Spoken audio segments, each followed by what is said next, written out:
Bagimu Podcast.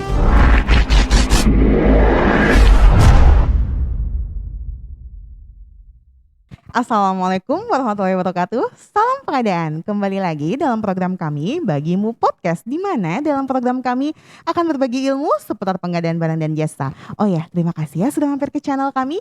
Jangan lupa dukung terus channel kami dengan cara di like, subscribe, dan nyalakan tombol loncengnya ya, biar kalian tidak ketinggalan semua video, informasi, dan ilmu seputar pengadaan barang dan jasa yang kami akan hadirkan di setiap minggunya.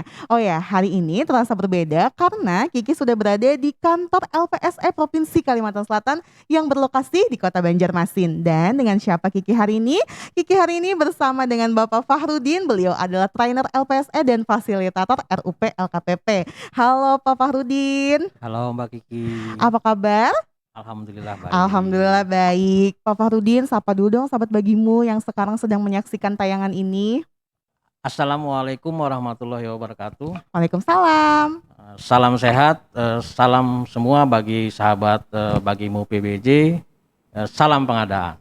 Salam pengadaan. Oke, semoga semua yang menyaksikan tayangan ini selalu dalam kondisi sehat ya Pak Fahrudin ya. Amin, amin. Oke, hari ini Pak Fahrudin, Kiki jauh-jauh nih datang dari Banjarbaru nih ke sini ke Kota Banjarmasin buat datengin narasumber yang oke BGT nih ya kan. Hari ini Kiki mau tanya-tanya sama Pak Fahrudin nih terkait dengan input rencana umum pengadaan ke dalam aplikasi sirup dan hal-hal yang perlu diketahui. Biasanya kita sebutnya dengan RUP ya Pak Fahrudin ya. Nah, sahabat Bagimu di rumah juga pasti sering ya dengar kata-kata apa sih RUP. Nah, kita dengerin nih penjelasan dari Pak Fahrudin. Apa sih sebenarnya RUP itu? Silakan Pak Fahrudin. Ya Mbak Kiki, saya ingin menjelaskan itu apa itu RUP. Jadi RUP itu adalah rencana yang berisi kegiatan dan anggaran pengadaan barang jasa baik yang dilaksanakan secara swakelola atau melaksanakannya secara penyedia. Jadi yang disusun oleh baik itu kementerian atau SKPD di daerah atau pemerintah daerah. Khususnya yaitu dana APBN dan dana APBD. Itu Mbak Kiki. Oke, gitu ya sahabat Bagimu ya. Intinya adalah kegiatan yang ada di dalam APBD dan APBN. Betul, Nah, ingat ya kuncinya APBD, APBN. Oke, lanjut nih Kiki mau tanya lagi. Apa sebenarnya fungsi dari Sistem Informasi Rencana Umum Pengadaan, Bapak? Oke, baik. Nah, jadi fungsinya daripada rencana umum pengadaan itu adalah untuk membagikan informasi kepada publik terkait rencana pengadaan atau rencana kegiatan yang ada di dalam SKPD tersebut, khususnya terkait pengadaan barang dan jasa. Jadi di dalam situ kita bisa membagikan informasi baik itu pengadaan secara swakelola maupun yang melalui penyedia. Karena dengan adanya sistem informasi rencana umum pengadaan, semua orang itu bisa melihat apa saja rencana yang akan dilaksanakan oleh SKPD tersebut yang dilaksanakan pada tahun anggaran berjalan. Oke, gitu. Jadi intinya namanya RUP adalah rencana ya, Pak Udin ya, Pak Betul. Fahrudin. Jadi rencana itu untuk tahun berjalan berikutnya itu sebelumnya sudah kita informasikan nih gitu. Betul. Jadi fungsinya tuh untuk itu, untuk supaya kita tuh tahu SKPD itu punya kegiatan apa nih di tahun depan, termasuk dari perjalanan dinas mungkin dan yang lain-lainnya gitu ya Pak betul. Fahrudin ya. Oke. Begini Mbak Kiki, jadi pengadaan semua yang ada di dalam kegiatan SKPD itu semua harus diinput ke dalam RUP. Supaya apa? Supaya si penyedia itu bisa melakukan persiapan kegiatan atau istilah kita tuh tender apa saja yang mau mereka ikuti. Jadi mereka sudah bisa melihat bahwa ternyata di dalam SKPD ini ada kegiatan misalkan tender apa. Sehingga penyedia itu bisa melihat untuk mempersiapkan diri sebelum melakukan proses tender. Iya, gitu ya sahabat Bagimu. Jadi kadang kita tuh cuma tahu bahwa RUP yang diinput di dalam RUP itu hanya pengadaan gitu ya, maksudnya bersifat tender gitu ya. Betul. Ternyata semua kegiatan loh sahabat Bagimu. Iya. Jadi tadi yang seperti yang sudah disebutkan tadi ya, kayak perjalanan dinas, pokoknya semua kegiatan APBD, APBN. Nah, fungsinya juga supaya penyedia dari sekarang nih, misalnya nih untuk kegiatan di tahun depan, tahun 2022 gitu ya Pak Fahrudin ya, bisa menyiapkan sedari sekarang gitu ya sahabat Bagimu ya. Oke, sekarang Kiki tanya lagi nih Pak Fahrudin, gimana kalau misalnya RUP ini tuh tidak diinput ke dalam sistem? Betul. ini penting. Sebenarnya kalau RUP itu diinput ke dalam sistem aplikasi sirup, itu akan membuat proses pengadaan baik itu melalui tender ataupun non tender itu tidak bisa dilaksanakan menggunakan aplikasi SPSE. Karena setiap melakukan proses pembuatan baik itu tender maupun non tender itu menarik datanya melalui aplikasi sirup. Itu Mbak Kiki. Wah, jadi berdampak sekali dong buat kegiatan dari SKPD tersebut ya Pak Fakhrudin ya. Betul. Jadi jangan dianggap remeh nih sahabat bagimu kalau misalnya kita nggak menginput rencana kegiatan kita buat tahun depan dari sekarang, itu jangan dianggap remeh karena nanti bisa berdampak buat penyerapan anggaran juga gitu kali ya Pak Betul, Fakhrudin Mbak ya. Kiki, betul sekali. Oke, ini Kiki mau lanjut lagi nih ya Pak Fakhrudin Iya. ya. Kiki mau tanya nih, bisa dijelaskan nggak sih Pak cara pelaksanaan pengadaan barang jasa itu gimana? Oke, jadi gini.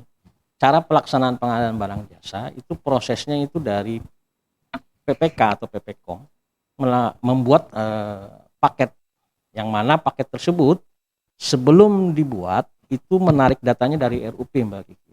Sehingga pada saat proses pembuatan paket, apabila RUP-nya tidak diinput ke dalam aplikasi sirup, itu tidak bisa dilaksanakan. Kenapa? Karena pada saat kita membuat paket, menarik datanya, yaitu kode RUP-nya itu tidak ada. Sehingga otomatis proses pengadaan barang jasa itu tidak bisa dijalankan. Itu apabila proses inputnya tidak dilaksanakan. Itu Mbak Kiki. Kemudian cara pelaksanaan pengadaan barang jasanya sendiri Pak Fakhrudin? Nah, cara pelaksanaan pengadaan barang jasanya kan di sini kita ada beberapa metode ya, atau bagaimana caranya. Di sini kita jelaskan bahwa yang perlu diketahui cara pelaksanaan pengadaan barang jasa itu ada dua Mbak. Pertama itu adalah melalui swakelola sama melalui penyedia. Di mana kalau swakelola itu adalah pelaksanaannya dilaksanakan melalui kerjasama atau dilaksanakan oleh SKPD itu sendiri. Beda halnya dengan penyedia. Penyedia itu adalah proses belanja atau pengadaan barangnya itu melibatkan pihak ketiga atau si penyedia itu sendiri. Oke, menarik sekali nih. Biasanya tuh Kiki selalu dengarnya adalah penyedia, penyedia, dan penyedia gitu ya. Kita jarang sekali nih sahabat bagimu mendengarkan kata swakelola ya Iya, kan. betul. Nah sekarang pelaksanaan yang seperti swakelola tuh gimana tuh Pak? Pekerjaan atau kegiatan yang seperti apa yang bisa kita lakukan dengan cara swakelola? Oke, jadi kan di dalam kegiatan SKPD itu biasanya di satu kegiatan itu kan harus terinput tuh 100% di dalam RUP. Namun di dalam satu kegiatan itu pasti terbagi ada dua. Biasanya ada swakelola, ada penyedia. Oke. Nah, jadi cara membedakan mana sih yang masuk penyedia, mana sih yang masuk swakelola. Nah, di dalam Perpres 18 tahun 2000 Perpres 16 tahun 2018 itu sudah dijelaskan bahwa yang masuk dalam tipe swakelola itu ada 4 tipe. Oke, 4 tipe nih sahabat bagimu kita catat nih. Oke, Ada 4 tipe yang pertama. Tipe yang pertama yaitu dilaksanakan dan diawasi sendiri oleh SKPD tersebut. Nah, untuk tipe kedua itu dikerjasamakan dengan SKPD lain atau dinas instansi pemerintah yang lain. Contohnya misalkan kita punya kegiatan terus ingin bekerja sama dengan SKPD yang lain. Nah, itu biasanya swakelola tipe 2. Oke, sebelum kita ke tipe berikutnya, mungkin Kiki mau minta contoh dulu ya sahabat bagimu ya. Swakelola tipe pertama dilakukan dan diawasi oleh SKPD itu sendiri gitu ya. Betul. Berarti kita bisa ambil contoh seperti mungkin perjalanan dinas gitu Pak Fakhrudin. Betul. Misalnya di kegiatan LPSE kita contoh ya, karena kita sedang ada di kantor LPSE gitu. Misalnya ada satu sub kegiatan, kemudian di dalamnya ada perjalanan dinas dalam dan luar daerah, itukah yang disebut dengan swakelola tipe pertama? Betul. Jadi Oke. gini Mbak Kiki. Jadi swakelola tipe pertama kan otomatis yang dilaksanakan dan diawasi oleh SKPD itu sendiri. Contohnya misalkan kalau dalam suatu kegiatan seperti perjalanan dinas, terus honorarium T, terus honorarium non PNS. Nah, Makan minum rapat kali ya Pak ya? kalau makan minum rapat, karena itu barangnya kita membeli, nah itu biasanya melalui penyedia. Oh tuh kan dikirain sama ya Ya, kan, ternyata beda lagi nih. betul. Menarik banget untuk kita Menarik, bahas. Mbak Kiki. Lanjut nih Pak Udin, gimana? Memang banyak pertanyaan. Kalau makan minum rapat masuk swakelola, masuk apa penyedia gitu.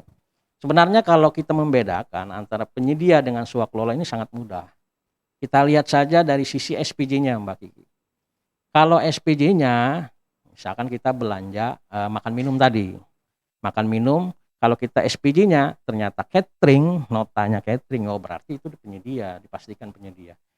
Kalau seandainya masuk swakelola bisa nggak makan minum? Bisa, tapi dengan catatan masaknya masak sendiri, terus diolah dan disajikan pun sendiri oleh SKPD itu sendiri, itu namanya swakelola. Oh gitu. Oke, tadi tipe pertama nih Pak ya. Terus Betul. contoh yang tipe kedua swakelola gimana tuh Pak? Tipe kedua ya itu tadi seperti yang kan tipe 2 itu adalah yang dilaksanakan oleh SKPD atau dinas instansi pemerintah lainnya. Itu contohnya misalkan SKPD A ingin melakukan survei sehingga membutuhkan kerjasama dengan universitas atau SKPD lain. Nah itu masuknya dalam tipe 2 swakelola. Oke, lanjut nih Pak. Swakelola tipe ketiga. Nah kalau tipe ketiga itu kerjasamanya dengan organisasi kemasyarakatan. Yang keempat itu kerjasamanya dengan kelompok masyarakat. Jadi kalau misalkan kita melihat dari sisi SPG, pertanggungjawabannya itu biasanya MOU Mbak Kiki. Itu pasti dipastikan itu masuknya swakelola. Kalau ada perjanjian kerjasama, Betul. itu pasti sudah kita bisa simpulkan Mengkategorikan. bahwa itu dengan cara swakelola, Betul. seperti itu. Lalu contoh yang swakelola tipe ketiga yang dengan ormas tadi bukan ya Pak? Ya betul. Ormas dengan ya, organisasi kemasyarakatan. seperti LSM gitu. Betul. Jadi kita bisa bekerja sama misalkan ada pekerjaan yang butuh kerjasama dengan organisasi masyarakat tersebut. Contohnya dengan apa gitu, misalkan organisasi masyarakat lain. Nah itu masuknya ke tipe 3. Terus yang ke tipe 4 dengan Pokmas. Nah Pokmas ini biasanya berada di kabupaten kota. Biasanya itu dibantu kepada bantuan desa. Hibah, Betul, seperti kepada itu. kelompok masyarakat yang sifatnya kelompok tani. Nah begitu Mbak. Pak Kiki mau tanya lagi nih tentang metode pemilihan. Nah, metode pemilihan pengadaan barang jasa itu apa aja sih Pak? Bisa dijelasin nggak ke sahabat bagimu? Oke, jadi metode pengadaan barang jasa ini yang penting dan perlu kita ketahui semua. Yang pertama itu adalah e-purchasing Mbak Kiki. Apa tuh? E-purchasing itu adalah pembelian barang menggunakan katalog elektronik LKPP. Yang mana aplikasinya sudah disiapkan oleh LKPP yang bernama e-katalog. Jadi di sana ada 3 belanja. Pertama adalah e-katalog nasional, lanjut katalog sektoral, sama katalog lokal. Lalu barang yang dijual atau diadakan tuh seperti apa contohnya Pak? Jadi di sana barang biasanya untuk katalog itu adalah barang jadi, barang yang sudah siap pakai. Contohnya seperti komputer. Oke, mobil. berarti pengadaan elektronik gitu ya. Betul, cuman Oke. pengadaannya menggunakan yang namanya katalog elektronik. Itu persis sama dengan pengadaan lainnya seperti yang kita biasa umum itu seperti Lazada, terus Shopee, sama seperti itu. Cuman khusus untuk pemerintah namanya katalog elektronik. Oke, berarti kalau pembelian secara pembelian barang secara elektronik gitu ya, maksudnya benda elektronik. Nah, gitu kita sebutnya tuh barang pabrikan gitu ya, sahabat bagimu itu mutlak harus menggunakan e-purchasing kah? Tidak, jadi gini. Selama barangnya itu ada di dalam e-katalog, itu baru kita bisa beli. Karena kalau tidak ada barangnya kita nggak bisa. Karena kan biasanya kita pilih gambar, terus barangnya jenisnya apa, speknya sudah kita lihat jelas, baru kita masukkan ke dalam keranjang, persis sama. Oke, seperti kayak platform online gitu ya? Iya, betul. Oke, berarti intinya ketika kita mau mengadakan barang elektronik, contohnya mungkin komputer gitu ya Pak ya, betul. kita cek dulu nih di katalog gitu, Betul. apakah ada dengan tipe-tipe yang kita inginkan. Jika ada bisa kita klik dan kita masukkan keranjang, tapi jika tidak ada berarti kita menggunakan metode pemilihan lain gitu. Betul. Oke, yang tadi yang pertama e-purchasing, selanjutnya apa nih Pak Fakhrudin? Nah yang selanjutnya itu adalah pengadaan langsung Mbak Kiki. Jadi pengadaan langsung ini perlu diketahui juga bagi teman-teman bagimu PBJ. Pengadaan langsung itu adalah pengadaan yang belanjanya sampai dengan 200 juta rupiah. Oke, pengadaan langsung sampai dengan 200 juta rupiah. Betul. Oke.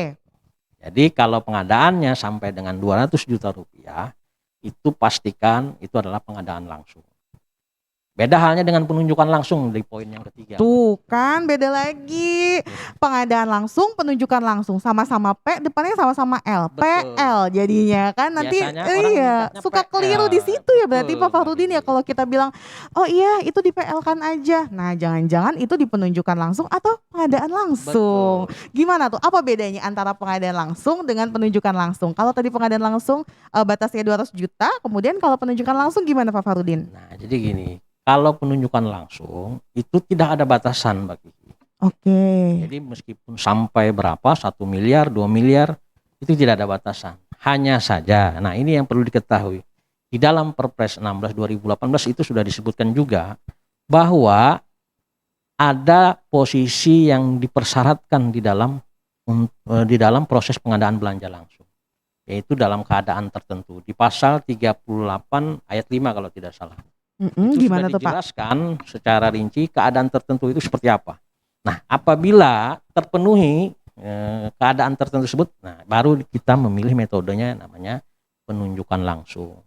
Jadi jangan biasanya pengadaan di bawah 200 juta, wah penunjukan langsung. Padahal penunjukan langsung itu kan ada syaratnya sebenarnya. Itu yang sering terjadi di dalam proses penginputan. Jadi kesalahannya itu orang memikirkan bahwa penunjukan langsung itu adalah menunjuk si penyedia langsung. Memang sebenarnya menunjuk penyedia langsung, tetapi di dalam Perpres itu dijelaskan bahwa penunjukan langsung itu ada syaratnya. Beda halnya pengadaan langsung. Jadi pengadaan langsung itu belanja sampai dengan 200 juta. Untuk penunjukan langsung, pengadaannya itu tanpa batas. Tidak ada batasan belanja. Hanya saja harus memenuhi syarat atau ketentuan yang sudah ditetapkan oleh Penunjukan langsung tidak ada batasan nominalnya. Betul. Sedangkan pengadaan langsung ada 200 juta. Lalu kalau pengadaan langsung itu diadakan oleh siapa Pak? Dilakukan oleh siapa maksudnya? Pokja? Oke, jadi kalau pengadaan langsung itu dilakukan oleh pejabat pengadaan. Oke, berarti satu orang. Betul. Bisa satu atau dua, tapi bukan seperti kayak kita kalau tender kan biasanya kayak 3 orang, Nah, 5 orang betul. gitu Kalau ya. untuk pengadaan langsung itu hanya satu orang. Hanya satu orang yaitu pejabat Betul, pengadaan. pejabat pengadaan. Lalu untuk penunjukan langsung biasanya Kalau penunjukan langsung itu kan dilihat dari besaran uangnya, pagunya. Mm-mm. Biasanya kalau di atas 200 juta itu biasanya Pokja yang melakukan proses. tetap dengan alur memasukkan berkas dan ditunjuk oleh Kepala Biro PBJ Betul, seperti biasa. betul. Oke, seperti itu ya sahabat bagimu. Tadi sudah purchasing, sudah pengadaan langsung, sudah penunjukan langsung. Apa tuh yang keempat Pak Farudin? Nah, yang keempat itu adalah tender cepat. Nah, tender cepat memang itu spek dan volumenya itu sudah terukur, sudah bisa dihitung. Itu biasanya. Dan untuk tender cepat khusus penyedia yang ikut tender itu minimal harus sudah terverifikasi atau yang sudah berpengalaman di dalam proses tender pengadaan barang jasa di SPSE, Mbak Kiki. Wah, menarik Jadi, tidak nih. semua orang bisa terundang di dalam Betul. tender cepat, kecuali yang memenuhi kriteria yang telah dipersyaratkan oleh Pokja. Biasanya baru bisa terundang. Nah, bagi yang mau tahu apa itu tender cepat dan syaratnya, scrolling video di bawah. Ada tuh tema saya bersama Bapak Stafrijal tentang tender cepat. Gitu ya Pak Farudin ya. Oke, lanjut nih Pak Farudin. Apalagi tuh selain tender cepat? Yang terakhir yaitu adalah yang kelima yaitu tender. Nah, jadi di dalam Perpres 16 tahun 2018 itu sudah ada urut-urutannya Mbak Kiki, dari e-purchasing, terus lanjut ke pengadaan langsung, terus ke penunjukan langsung, baru ke tender cepat, yang terakhir itu adalah tender. Nah, sebenarnya di dalam Perpres itu sudah menyebutkan urut-urutan ini kita di dalam melakukan proses pengadaan barang jasa harus memperhatikan urutan ini. Oh, jadi intinya Perpres itu membuat sebuah urutan dari 1 sampai 5 itu nggak mungkin nggak ada histori di Betul. dalamnya gitu ya Pak Farudin. Jadi yang paling mudah itu adalah yang nomor 1 adalah e-purchasing. Nah, kecuali apabila sudah yang 1 tidak bisa e-purchasing, terus pengadaan langsung juga tidak terpenuhi, terus yang ketiga juga tidak terpenuhi, yang keempat juga tidak, baru pilihan terakhir yaitu adalah tender. Yang terakhir yang harus kita laksanakan apabila keempat yang di atas tadi, metode tadi tidak bisa kita laksanakan, baru terakhir itu adalah tender. Jadi tender ini adalah pilihan terakhir Mbak. Oke, kayak gitu ya sahabat bagimu ya, sudah lengkap banget nih kenapa harus ada 1 sampai 5, kenapa purchasing di nomor pertama dan tender itu di nomor terakhir, gitu. Betul. Jadi kalau masih bisa kita lakukan dengan cara yang lebih mudah, kenapa harus cara yang lebih sulit, Betul gitu ya itu, Pak Mbak. Farudin. Pak Farudin, sebelum kita selesai nih, Kiki ada satu deh pertanyaan yang Kiki tuh lupa nih. Betul. Tadi kita kan bahas tentang RUP ya. Nah, sebenarnya siapa sih yang berkewajiban untuk menginput RUP itu Pak Farudin? Oke, begini Mbak Kiki. Memang proses input RUP di dalam aplikasi Sirup kita diberi 3 user yang terlibat di dalam penginputan RUP Sirup. Pertama itu adalah user PA/KPA, yang kedua user PPK, yang ketiga itulah user admin RUP. Nah, yang melakukan proses input itu adalah pejabat pembuat komitmen atau PPK. Seharusnya. Oke. Nah, tapi Mbak Kiki di dalam APBD khususnya di daerah kita, PA/KPA biasanya sekaligus menjadi pejabat PPK. pembuat komitmen dan biasanya itu dijabat oleh kepala atau eselon 2 lah istilah kita. Kepala dinas atau kepala biro gitu. Kan nggak mungkin Mbak Kiki sekelas eselon 3 atau PPK itu menginput RUP. Oh iya. Betul. Biasanya sih akan menunjuk yang di bawah gitu ya. Mungkin. Sehingga nah di sini sudah dibuatkan role untuk admin RUP. Hanya saja begini Mbak Kiki, yang sering terjadi permasalahan biasanya tuh admin RUP selalu dilimpahkan tugas sepenuhnya kepada admin RUP untuk menginput RUP. Maka yang terjadi pertama adalah satu, kesalahan dalam melakukan proses input. Yang kedua itu biasanya kadang-kadang proses inputnya itu tidak selesai karena kesulitan dalam melakukan proses pengisian tadi. Kurang paham mungkin begitu maksudnya. Betul. Oke. Karena tidak semua kan istilahnya admin RUP itu memahami apa yang ada di kegiatan satu SKPD. Oleh karena itu maka seyogianya lah PPTK sebagai pembantu pejabat pembuat komitmen atau PA/KPA di APBD yang bisa mendampingi admin RUP untuk melakukan proses input itu Mbak Kiki. Oke, gitu ya sahabat bagimu. Intinya karena memang sudah dilimpahkan nih oleh aturan, yang berkewajiban menginput itu adalah PPK. PA atau KPA biasanya kalau di tempat kita itu sekaligus menjadi PPK gitu ya. Bukan tidak boleh mengamanahkan kegiatan itu kepada admin RUP, tapi akan lebih baik jika sama-sama nih sama adminnya untuk input bareng gitu ya Pak Farudin, biar sama-sama paham gitu.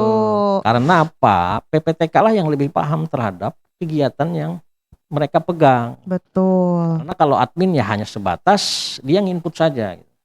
Makanya yang kita sampaikan tadi seperti jenis pengadaannya, metode itu harus diketahui oleh baik itu PPK maupun PPTK. Jangan sampai salah input tadi. Betul. Gitu. Sehingga si penyedia pada saat membuka RUP dia lihat di Sirup ternyata di sini ada tender. Ternyata metodenya misalkan tender. Tahu-tahu ternyata berubah setelah mau melakukan, ternyata dia melakukan proses tender cepat. Sehingga si penyedia tadi yang sudah mempersiapkan dari awal ya harus berubah lagi perencanaannya. Wah, malah jadi terhambat jadinya kegiatan itu. Sehingga, terhambat juga. Bisa merugikan si penyedia itu sendiri juga bisa. Nah gitu sahabat bagimu. Aduh Pak Farudin, terima kasih banyak nih buat ilmunya hari ini. Kiki kayak dapat wawasan baru tentang rencana umum pengadaan gitu. Dan hal-hal lain yang perlu diketahui juga buat sahabat bagimu yang di rumah. Pak Farudin, tos dulu dong kita. Terima kasih banyak ya buat ilmunya hari ini. Semoga ilmu yang disampaikan oleh Pak Farudin hari ini berguna bagi sahabat bagimu yang menyaksikan. Oke, Kiki closing dulu nih Pak. Halo sahabat bagimu, terima kasih ya sudah menyaksikan tayangan kami. Jangan lupa dukung terus tayangan kami dengan cara di like, subscribe, dan nyalakan tombol loncengnya ya, biar kalian tidak ketinggalan semua video, informasi, dan ilmu seputar pengadaan barang dan jasa yang akan kami hadirkan di setiap minggunya. Oh ya, jangan lupa komen dong di bawah kira-kira kalian mau request kita bahas tentang apa nih di next episode, oke? Bantu juga dong share ke teman-teman kalian. Oke, assalamualaikum warahmatullahi wabarakatuh. Salam pengadaan, kita bisa, pasti bisa. Bisa. Halo. Bagimu Podcast.